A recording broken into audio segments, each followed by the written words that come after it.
démarré les études il y a 2 ans et demi, avec toute une équipe de maîtrise d'œuvre assez complète. On a travaillé avec Pierre-Antoine Gattier, qui est un architecte spécialisé en patrimoine.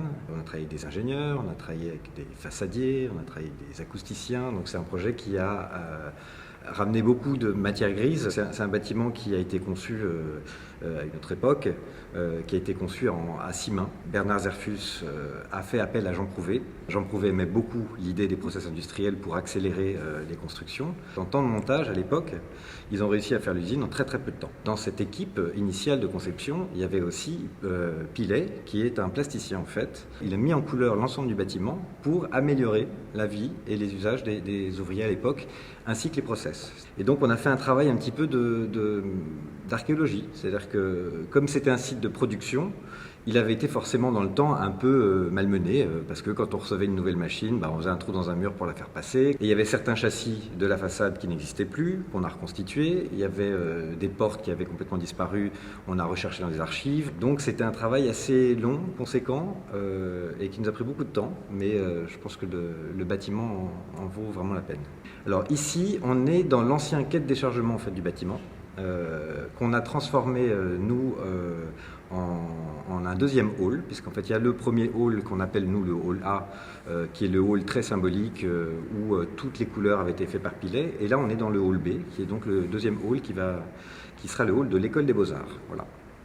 On se rend compte qu'il y a un patrimoine au XXe siècle qui est colossal, d'usines qui n'ont plus vraiment qui n'ont plus de raison d'être, et du coup on se retrouve avec beaucoup de bâtiments qui ont de très grandes qualités spatiales. Le moins on a de structures, de poteaux, de murs, etc., le plus on est flexible en fait, parce qu'on peut recréer des programmes à l'intérieur de ces bâtiments sans avoir à faire de démolition.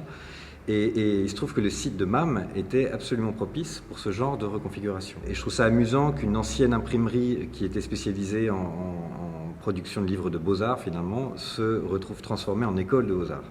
Forcément, un bâtiment, pour le remettre aux normes, pour lui redonner une vie, il faut forcément toucher à certains éléments. Donc il faut y toucher avec parcimonie, il faut être c'est assez chirurgical comme intervention quand même. Mais finalement, cette contrainte, elle finit par être assez créative, parce que on arrive à trouver des solutions sans abîmer le bâtiment, mais en lui donnant un usage optimum. C'est un usage vraiment d'utilisation de tous les jours pour des étudiants d'école des beaux-arts qui vont vraiment pratiquer ce bâtiment. Il était tellement bien conçu initialement, de manière tellement intelligente qu'il n'y avait aucune raison de modifier les façades.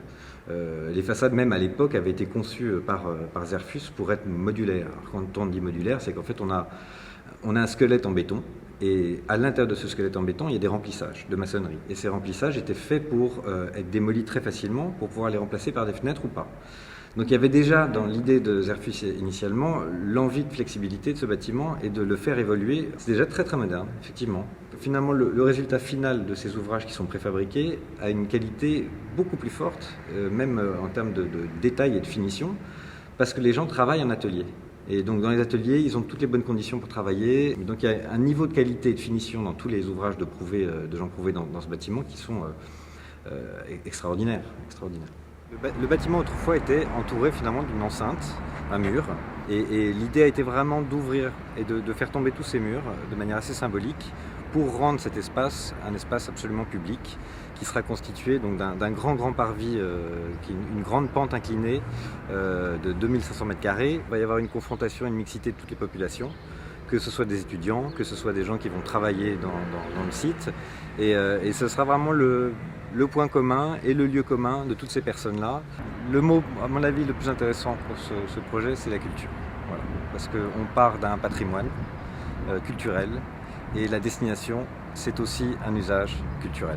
Et je pense que c'est vraiment ça qui fera la force du bâtiment, et qui donnera à la ville de Tours un équipement et un bâtiment qui soit lié à la culture et qui puisse générer de nouveaux usages, des nouvelles pratiques, probablement des nouveaux métiers, des nouveaux apprentissages. Et je trouve que c'est assez légitime d'avoir rendu au bâtiment de Jean Prouvé de Zerfus cet usage culturel.